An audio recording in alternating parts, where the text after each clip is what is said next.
Desde 1709 no século XVIII, quando o padre e cientista brasileiro Bartolomeu de Gusmão descobriu o balão movido a ar quente, o sonho do homem de voar passou a ser uma possibilidade. Em 1883 Júlio César Ribeiro descobriu como dirigir um balão, mas foi o inventor Alberto Santos Dumont a inventar um balão dirigível com motor dando a volta da Torre Eiffel com o balão número 6.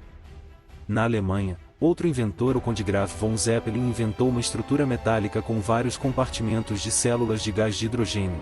Em 1900 estava criado o dirigível conhecido mais pelo seu nome Zeppelin.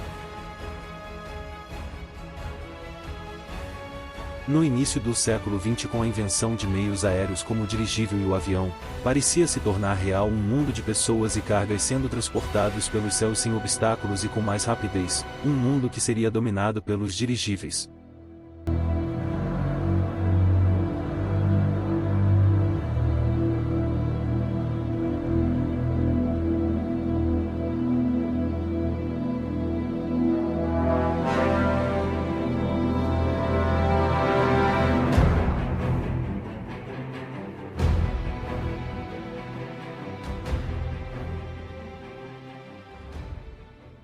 Introdução.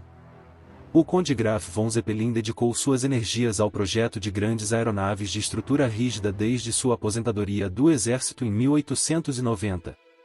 Em 1898 ele fundou a Gesellschaft zur Förderung der Luftschifffahrt Kauberg, cuja empresa forneceu a estrutura de alumínio do dirigível. A empresa primeiro construiu um grande galpão flutuante para conter o dirigível. Esse arranjo foi decidido em primeiro lugar porque o Zeppelin acreditava que pousar o dirigível sobre a água seria mais seguro. O LZ-1 foi construído utilizando uma estrutura cilíndrica com 16 estruturas transversais poligonais reforçadas com arame e 24 membros longitudinais cobertos com tecido de algodão de superfície lisa. Dentro havia uma fileira de 17 células de gás feitas de algodão emborrachado. O dirigível era dirigido por lemes dianteiro e traseiro e a propulsão era fornecida por dois motores de combustão interna Daimler.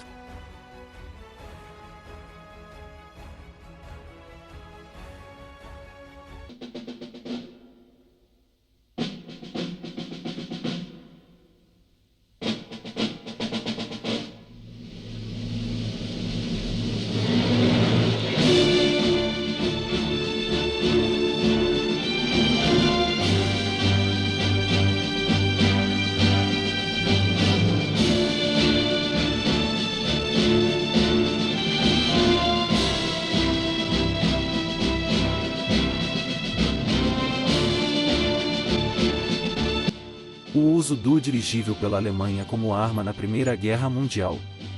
Durante a Primeira Guerra Mundial, a Alemanha usou os dirigíveis como arma de guerra. Esta arma pertencia à Marinha Imperial Alemã. A Kaisersche Kriegsmarine I foram usados como reconhecimento marítimo em 1914. Durante 1915, os dirigíveis foram transformados em bombardeiros, começando a bombardear os portos na Bélgica e no Canal da Mancha na Inglaterra. Depois, em 1916 começaram os ataques noturnos das cidades inglesas até 1918, causando o medo e a destruição. Na guerra, foram construídos na Alemanha 115 dirigíveis, dos quais 77 foram derrubados pela artilharia antiaérea, por aviões e pelo tempo ruim. Ao final da guerra o dirigível ficou mais desenvolvido. A fraqueza dessas aeronaves era o tempo ruim e o gás das células, que eram cheias de hidrogênio, que é inflamável. Dirigível R-38. Depois da Primeira Guerra Mundial, a Inglaterra recebeu da Alemanha um dirigível como pagamento de reparação de guerra que foi designado R-34. A Marinha Britânica encomendou depois 4 dirigíveis, mas somente um foi completado, o R-38. Devido aos custos de manutenção, os ingleses venderam o R-38 para os norte-americanos, que o designaram como ZR-2 em 1921. Este caiu no mar durante testes, sobrevivendo apenas 5 tripulantes.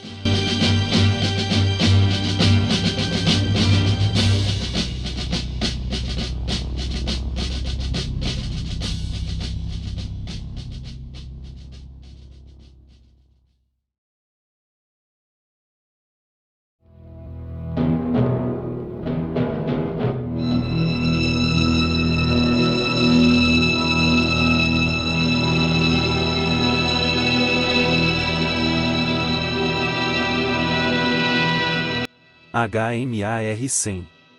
O dirigível de Sua Majestade R-100 foi um dirigível rígido britânico projetado e construído de forma privada, feito como parte de uma competição de 2 dirigíveis para desenvolver um serviço de dirigível comercial para uso nas rotas do Império Britânico como parte do esquema de dirigível imperial para a Índia. O R-100 apenas voou sobre a Inglaterra e uma vez para o Canadá.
O R-100 apesar de pequeno foi um sucesso, mas foi de curta duração de apenas um ano. Após a queda do R-101 na França, as autoridades britânicas inspecionaram o R-100 achando uma fadiga de uma estrutura, causando sua desativação e desmontagem, sendo vendido como sucata em 1931.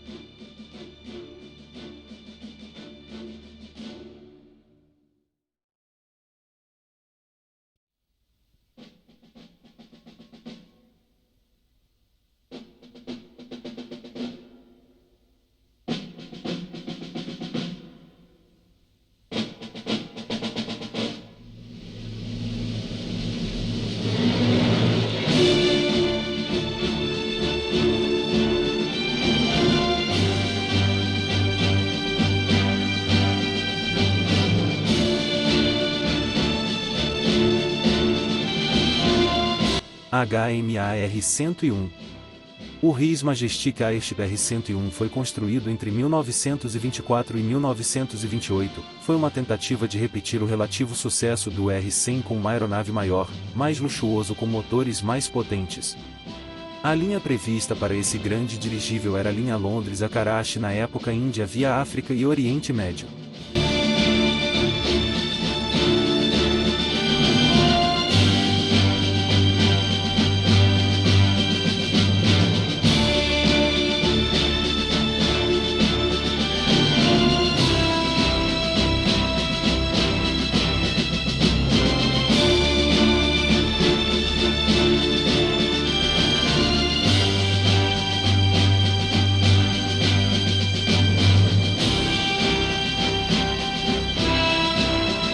Em 1929 o dirigível rígido R-101 construído em duralumínio com células de hidrogênio com 4 motores Bearmor e Typhoon ficou pronto. Tinha no interior da célula 50 quartos com beliches em 2 conveses, uma cozinha, uma sala de estar, uma sala de fumantes blindada, banheiros e um depósito mais a gôndola de comando, em sua época o mais luxuoso.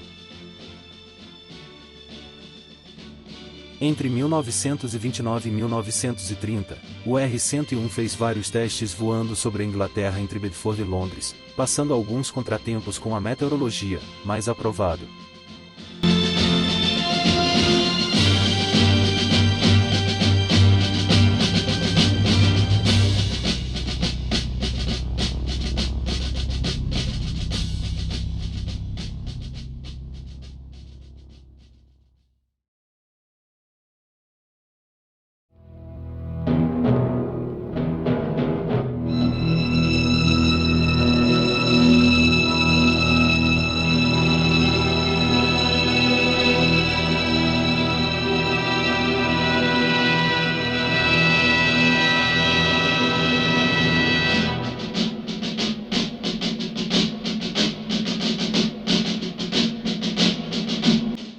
A viagem inaugural e o acidente sobre o norte da França. No dia 4 de outubro às 19:00 o R-101 partiu da Inglaterra no seu voo inaugural rumo à Índia. Ao atravessar o Canal da Mancha começou a perder pressão no óleo às 9:30 da noite. Pegou uma tempestade no norte da França. O comandante Carmichael ordenou descer a aeronave para uma aterrissagem em campo aberto, mas sem controle foi descendo suavemente de proa. Ao tocar no solo, uma das células de hidrogênio rasgou fazendo uma enorme explosão. Apenas 8 homens da tripulação, 6 mecânicos e 2 oficiais da gôndola escaparam, mais 2 morreram no hospital. Todos os passageiros pereceram no acidente.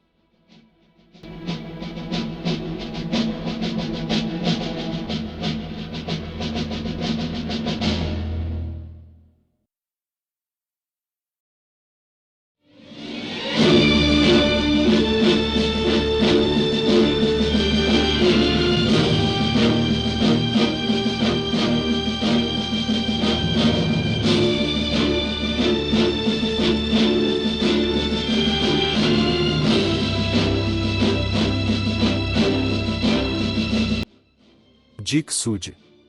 A França, não querendo ficar de fora entre os países europeus sem um dirigível, adquiriu o Dixud. Foi um dirigível Zeppelin, construído para a Marinha Imperial Alemã como L-72 e inacabado no final da Primeira Guerra Mundial, quando foi entregue à França como reparação de guerra e recommissionado no serviço da Marinha Francesa e renomeado Dixud.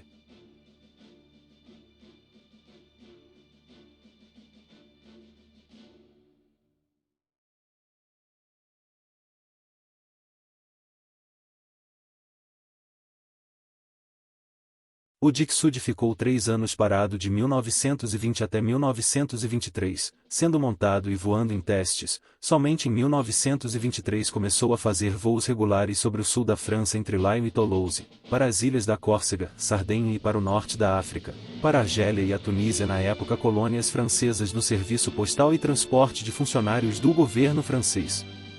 No dia 21 de dezembro de 1923, na rota do norte da África para a Córcega, o Dixud desapareceu com seus 73 tripulantes misteriosamente sobre o mar Mediterrâneo. Um caçador italiano na costa da Sardenha afirmou ter visto uma grande aeronave de madrugada sobre o mar ser atingida por um raio em um temporal, se incendiando logo em seguida. Esta versão não foi aceita pelo governo francês. 4 semanas depois, em uma praia da Sardenha, foram encontrados 2 corpos. Um tinha um relógio de pulso que parou às 2h37 da manhã.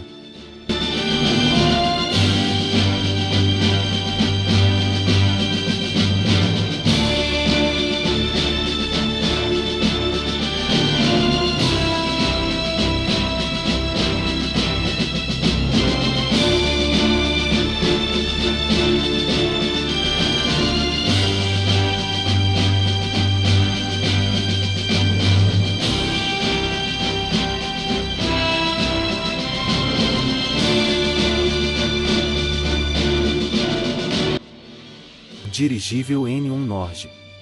O Norge, Noruega, foi um dirigível semi-rígido de construção italiana que realizou a primeira viagem verificada de qualquer tipo ao Polo Norte, em um voo em 12 de maio de 1926. Foi também a primeira aeronave a sobrevoar a calota polar entre a Europa e a América.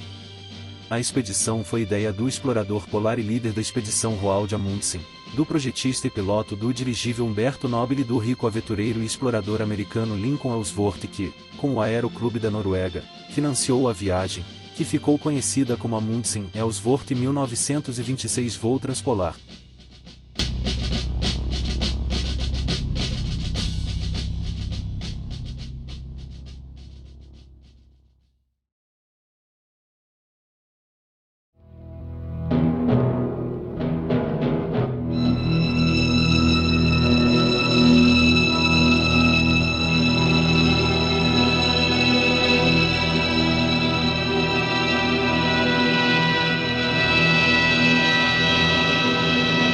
O Norge e a exploração no Ártico. O segundo país a construir dirigíveis foi a Itália com o general engenheiro Umberto Nobile. Depois do Roma foi construído o dirigível número 1 em 1923, que ficou completo em janeiro de 1924.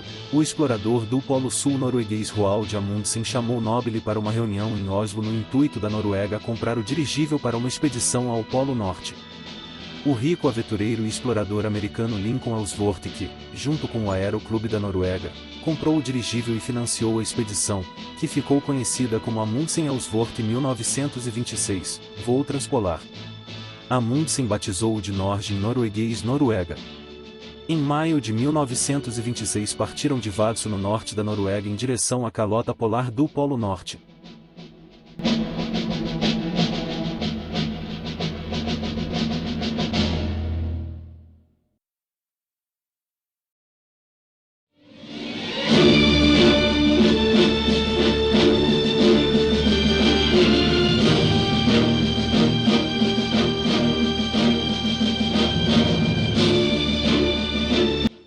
Após atravessar o Mar de Barents e as ilhas de Svalbard no dia 12 de maio de 1926, Roald Amundsen chegou ao Polo Norte com o Norge. Apesar da expedição ser norueguesa comandada por Amundsen, a maioria da tripulação do Norge era italiana e quando foram colocadas as bandeiras dos três países, a bandeira italiana era maior que a norueguesa e a americana, o que desagradou Amundsen. Depois o dirigível rumou para o Alasca, onde após uma aterrissagem danificou o Norge, que foi desmontado e enviado à Itália de navio.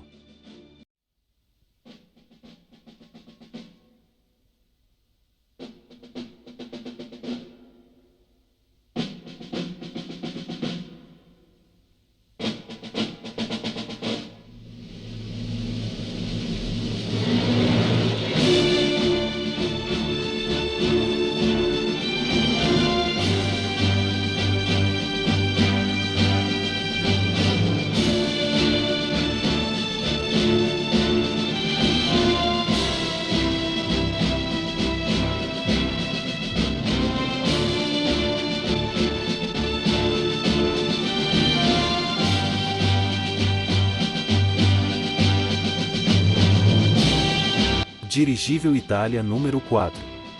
O Itália foi um dirigível semirrígido classe M, quase idêntico ao Norge, também de propriedade da Nobile, mas com menor capacidade de gás. O Norge foi designado com o código N1 e o Itália N4, onde se tornou no 4 dirigível naval. Segundo fontes italianas, Nobile queria construir um dirigível N5, maior e com maior carga útil, para sua expedição ártica, mas o governo italiano negou-lhe financiamento. Ele construiu o N4 com a ajuda de benfeitores privados e da cidade de Milão. A intenção de Nobile era que a expedição fosse puramente italiana. Por esse motivo batizou o dirigível com o nome de Itália. Na primeira expedição com o Norge, a glória ficou com o norueguês Amundsen, mas o dirigível é mais lembrado pelo acidente e a operação de resgate da tripulação no Polo Norte.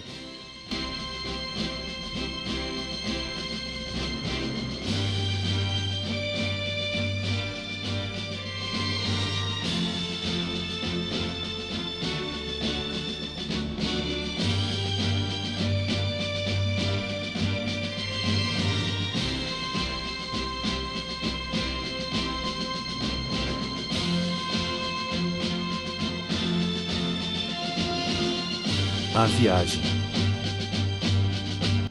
O dirigível Itália partiu de Roma para Milão, onde em 15 de abril de 1928 decolou novamente para Southampton, na época Alemanha, onde ficou até 16 de abril para reparos por pequenas avarias na cauda e nos hélices. Cruzou a Suécia e a Finlândia entre os dias 3 e 4 de maio, chegando na base de Vadsø, norte da Noruega, no dia 5 de maio. Nos dias 11 e 15 de maio de 1928 fez 2 voos no Ártico perto das ilhas, mais de 2 dias para preparação para ir para o Polo Norte. No dia 23 de maio, partiu com 16 homens no dirigível para o Polo Norte. Nobile chegou em 24 de maio, às 0h24 jogando a bandeira italiana, mas como era noite não desembarcou. Devido ao mau tempo, Nobile decidiu voltar para Ny-Ålesund e tentar voar acima das nuvens.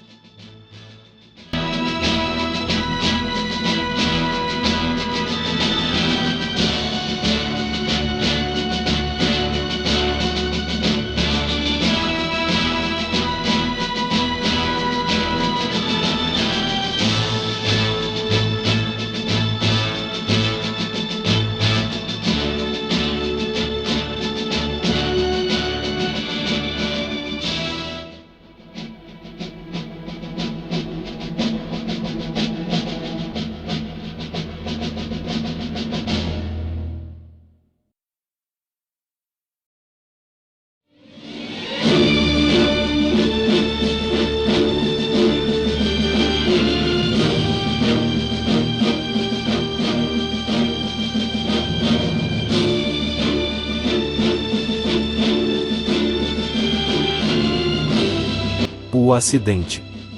No dia 25 de maio de 1928, entre 9 horas e 10h30, o dirigível Itália pegou uma forte tempestade de neve sacudindo a aeronave. Nobile jogou os lastros fora, mas começou a mergulhar de proa. Foi dada a ordem de desligar os motores, mas não adiantou, o dirigível se espatifou no chão soltando a gôndola na neve. Partiu em dois com o resto da célula do dirigível voando sem rumo, com 6 tripulantes que nunca mais foram vistos. No solo, 9 sobreviventes da gôndola e um mecânico morto do motor direito.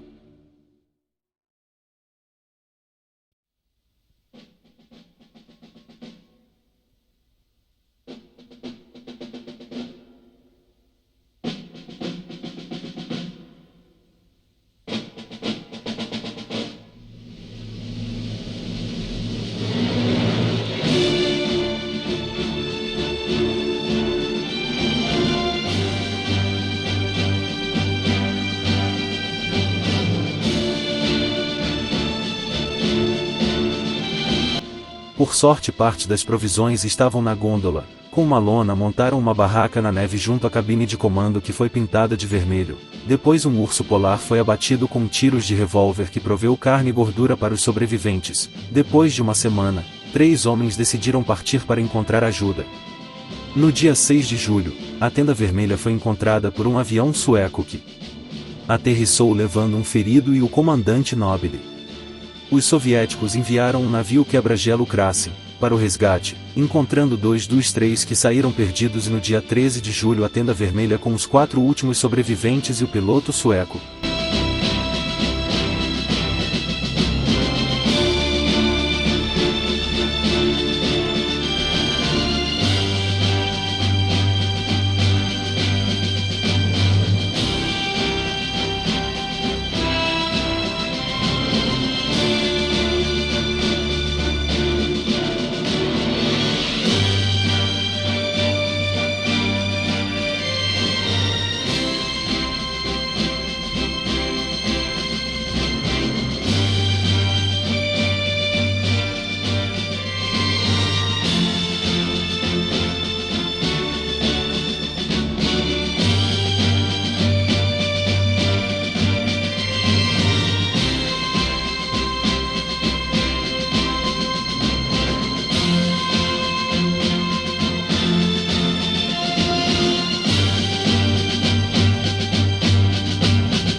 O final. O piloto sueco Einar Lundor, depois de salvar Nobile ao retornar à tenda vermelha para resgatar mais tripulantes, acidentou-se e ficou preso no gelo, com eles à espera do resgate pelo navio soviético quebra-gelo Krasin. O norueguês Roald Amundsen decolou em um hidroavião Latam 47, com 5 franceses na tentativa de resgatar Nobile, mas caiu no Polo Norte sem nunca ter sido encontrado. O general italiano Nobile, apesar de ter sido recebido como herói pelos italianos em Roma, caiu em desgraça com Mussolini, por ser o segundo e não o último a ser resgatado. Acusado de covardia, foi exonerado e respondeu corte marcial por ter perdido o dirigível Itália e 8 homens.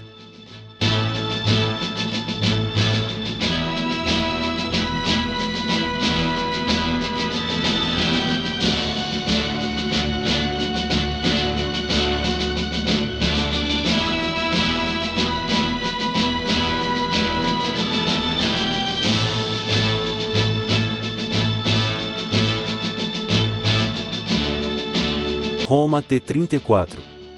O dirigível semirrígido Roma, denominado T-34, foi construído por Umberto Nobile em 1920, mas logo em seguida foi vendido para o governo norte-americano.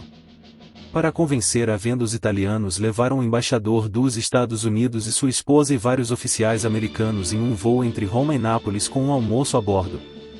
O Serviço Aéreo do Exército Americano comprou o dirigível designando para a base de Langley Field. Lá voou fazendo vários testes com pequenos acidentes e panes nos motores italianos Ansaldo, que foram trocados por motores Liberty.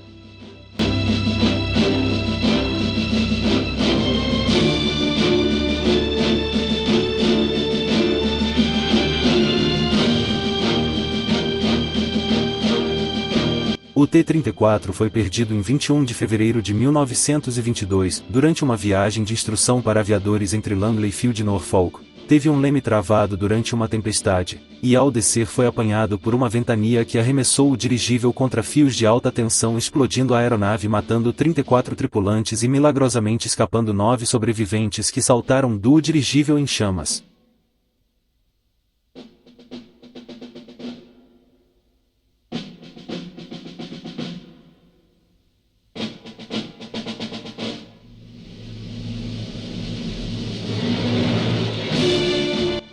ZR-1 USS Shenandoah. O USS Shenandoah foi o primeiro de 4 dirigíveis rígidos da Marinha dos Estados Unidos.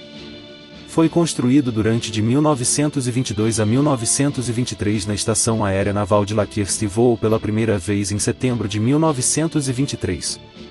Desenvolveu a experiência da Marinha dos Estados Unidos com dirigíveis rígidos e fez a primeira travessia da América do Norte em dirigível. Era a cópia de um dirigível alemão, o LZ-96, mas pela primeira vez suas células eram preenchidas com gás hélio não inflamável ao invés do volátil hidrogênio usado pelos alemães. Ele era movido a motores a gasolina Packard de 8 cilindros, começando a voar em setembro de 1923.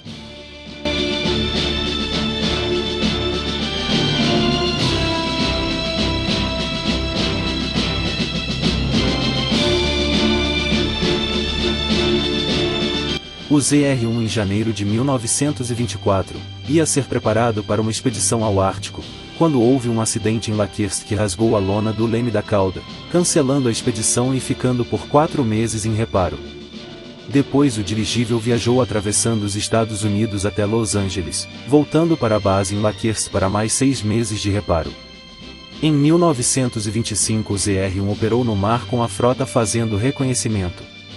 No dia 2 de setembro de 1925 o ZR-1 comandando pelo capitão Zachary Lansdowne partiu para uma viagem promocional por 40 cidades do interior dos Estados Unidos, quando sobrevoando no dia 3 de setembro o estado de Ohio, foi pego por uma tempestade espatifando-se em Caldwell contra o solo, matando 8 na gôndola de comando e 6 nos motores, sobrevivendo 29 homens.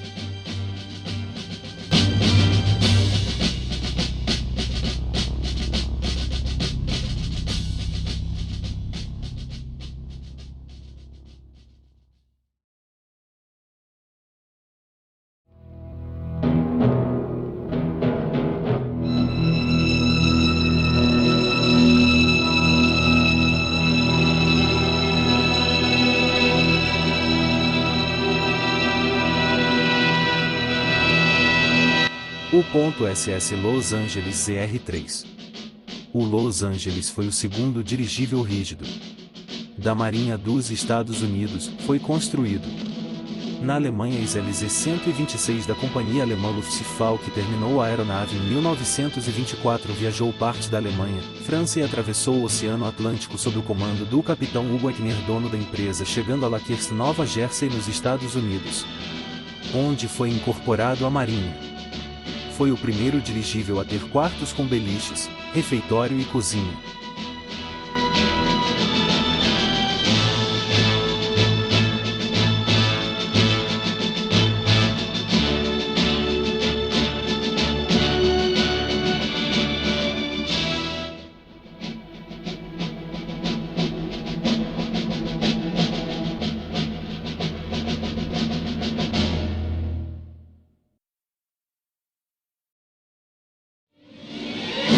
O dirigível Los Angeles ZR-3 entre 1925 e 1929 participou apenas de voos de testes e de pesquisas científicas. Apenas em 1930 até 1932, participou de várias operações de reconhecimento com a esquadra norte-americana. Teve poucos acidentes e foi substituído pelo .SS Akron, sendo desativado em 1932.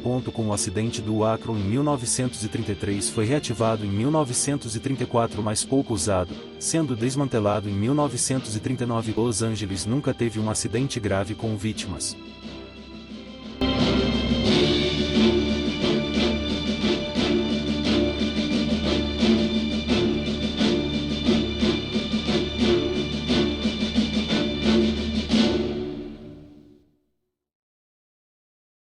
USS Akron ZRS-4.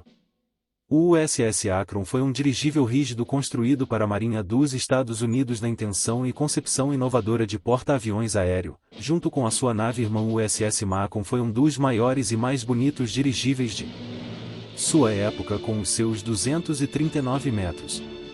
O Akron fez vários testes depois de sua construção terminada em 1930 em Ohio. Um dos testes carregou 207 militares por vários dias para provar que era capaz de conduzir tropas por um curto período. Seu projeto, porém, era de reconhecimento no mar na função de aviso antecipado da frota. Em 1932 começou a operar com a Marinha Americana com sucesso na localização em exercícios da frota inimiga no Oceano Atlântico.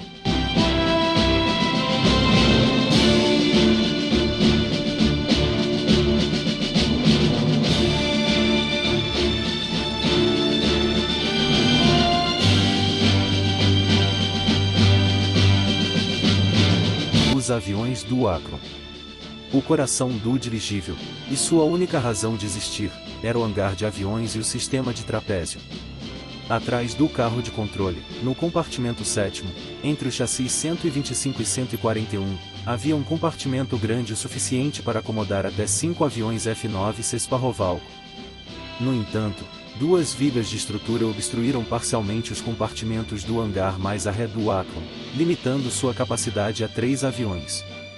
Os caças possuíam um gancho de atração no teto para acoplagem em voo. Esses caças eram usados para defesa e reconhecimento do Akron.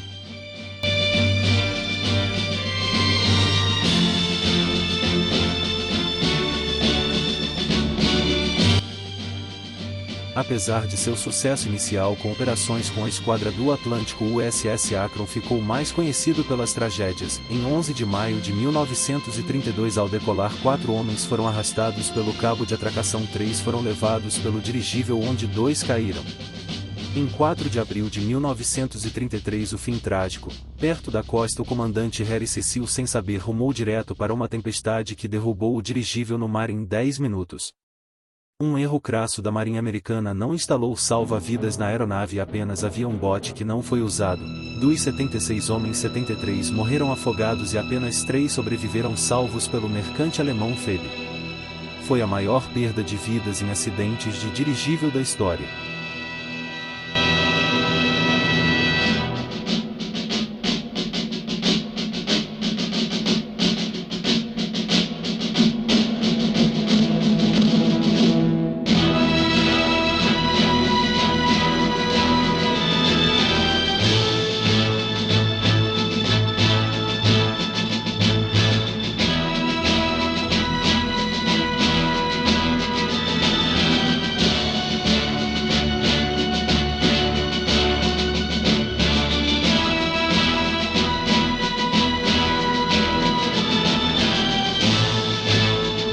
USS Macon ZRS-5. O USS Macon foi comissionado em março de 1933, era a nave irmã do Akron, os maiores dirigíveis dos Estados Unidos. Foi também usado como nave-mãe para receber 5 caças parasitas Sparrovalco. Foi comandado por Herbert V. Willey, um dos sobreviventes do dirigível Akron na Marinha. Tinha as mesmas funções dos demais dirigíveis. Os dirigíveis norte-americanos, com exceção do Roma, não usavam hidrogênio, que era inflamável, mas sim hélio.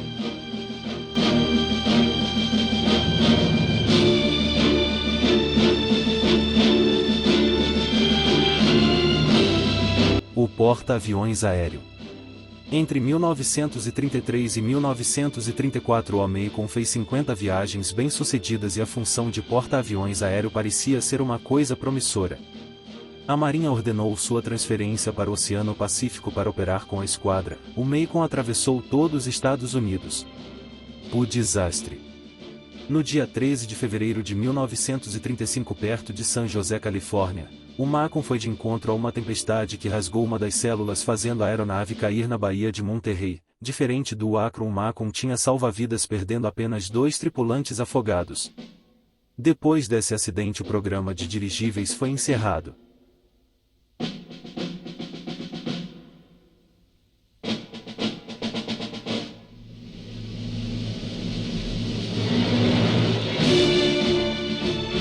Hélice 127 Graf 7. O LZ-127 Graf Zeppelin foi sem dúvida o mais bem-sucedido dirigível comercial da época. Construído em 1928 pela empresa Luftwaffe em Hamburgo, Alemanha e comandado por Hugo Eckner, seu comandante, voou entre 1928 e 1937 sem nenhum acidente em sua carreira.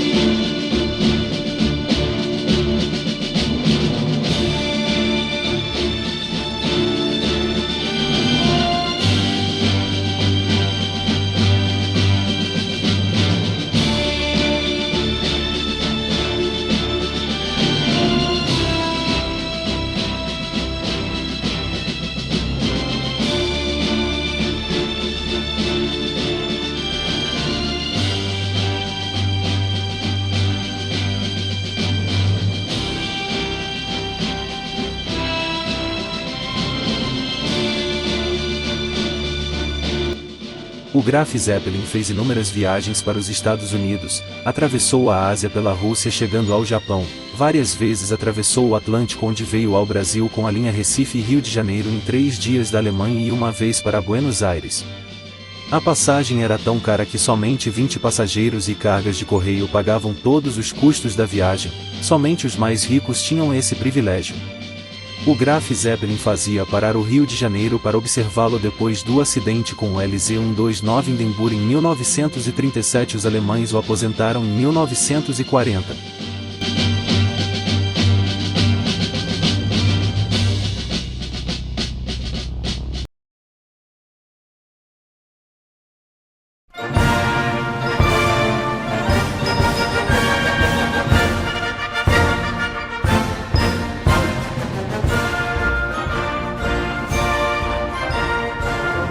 LZ-129 Hindenburg foi um dirigível construído pela empresa Luftwaffe Bau Zeppelin GmbH, na Alemanha. O dirigível, até os dias atuais, retém o título de a maior nave a voar. Foi um ícone da indústria alemã amplamente empregado como propaganda nazista. Seu primeiro voo foi em 1936 nas Olimpíadas de Berlim e foi usado em 63 voos durante 14 meses, até o seu fim trágico em 6 de maio de 1937 em Lake Hurst, New Jersey, Estados Unidos. O Hindenburg voou pela primeira vez em 4 de março de 1936 em um voo teste em Friedrichshafen com 87 pessoas a bordo. A pintura inicial continha os anéis olímpicos numa forma de promover os Jogos Olímpicos de 1936, fazendo um voo de demonstração durante a cerimônia de abertura. O primeiro voo comercial se deu em 31 de março de 1936 em uma viagem de 4 dias de Friedrichshafen para o Rio de Janeiro. Um dos 4 motores quebrou e o dirigível teve de fazer um pouso em Recife. Outro motor quebrou no Saara, forçando aterrissagens não programadas no Marrocos e na França. No total, o Hindenburg cruzou 17 vezes o Oceano Atlântico, sendo 10 viagens para os Estados Unidos e 7 para o Brasil. Uma viagem da Alemanha para os Estados Unidos custava $400. Em sua última viagem saiu de Hamburgo e cruzou o Atlântico chegando à costa leste dos Estados Unidos em 6 de maio de 1937. Em 6 de maio de 1937, ao preparar-se para aportar no campo de pouso da base naval de Lakehurst Naval Air Station, em Nova Jersey, nos Estados Unidos, o gigantesco dirigível Hindenburg contava com 97 ocupantes a bordo, sendo 36 passageiros e 61 tripulantes, vindos da Alemanha. Durante as manobras de pouso, às 19h30, uma explosão e um incêndio tomou conta da aeronave, consumindo em menos de 1 minuto. O saldo de mortos foi de 13 passageiros, 22 tripulantes a bordo e um marinheiro americano em solo, totalizando 36 fatalidades. O gás de hidrogênio usado para mantê-lo no ar, altamente inflamável, foi inicialmente responsabilizado pelo enorme incêndio que tomou conta da aeronave e durou exatos 30 segundos. Logo após o evento, o governo alemão também sugeriu, de imediato, que uma sabotagem derrubara o grandioso Zeppelin, que representava a superioridade tecnológica da Alemanha nazista. Ambas as afirmações essencialmente incorretas após as investigações.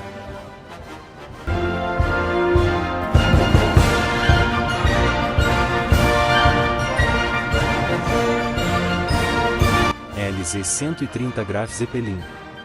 O Graf Zeppelin, DLZ-130, foi o último dos dirigíveis rígidos alemães construídos pela Zeppelin Luftwaffe, o segundo e último dirigível da classe Hindenburg, e o segundo Zeppelin para levar o nome Graf Zeppelin, frequentemente referido como Graf Zeppelin II. Os Estados Unidos negaram exportar hélio para a Alemanha, então o Graf Zeppelin II foi inflado com hidrogênio e nunca transportou passageiros comerciais.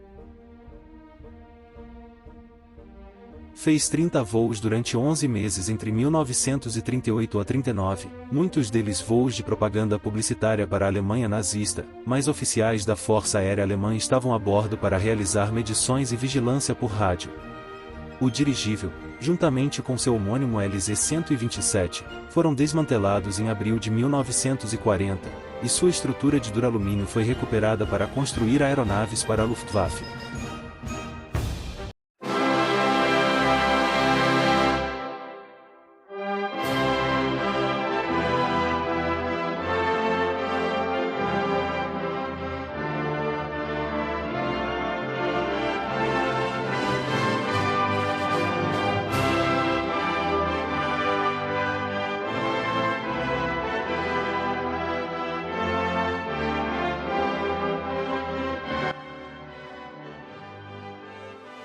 SSSR V6 Oso Aviachim.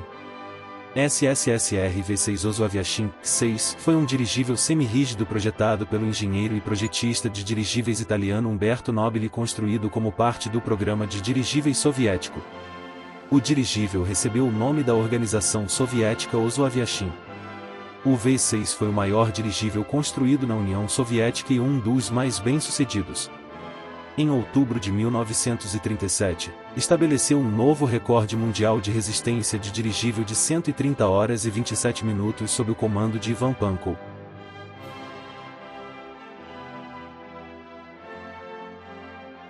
Em fevereiro de 1938, uma expedição soviética ao Ártico liderada por Ivan Papanin ficou presa em uma camada de gelo à deriva. O V6 foi enviado em missão de resgate sob o comando de Nikolai Gudovantsev de Moscou com um pouso intermediário curto na cidade de Murmansk. Durante o voo, aproximadamente às 19 horas e 30 horas do dia 6 de fevereiro de 1938, o dirigível colidiu com uma encosta perto de Kandalacha, 220 km ao sul de Murmansk. Ele pegou fogo e foi destruído. Das 19 pessoas a bordo, 13 morreram. A comunicação oficial da agência TASS indicou que o acidente foi devido à má visibilidade e altitude de voo insuficiente. As conclusões da investigação soviética sobre o desastre nunca foram divulgadas publicamente. Entre as circunstâncias que se presume terem resultado no desastre estavam gráficos desatualizados e erro humano. Rumores indicavam sabotagem. Nenhuma evidência foi apresentada. Depois desse acidente encerrou-se a era dos grandes dirigíveis da União Soviética em 1940.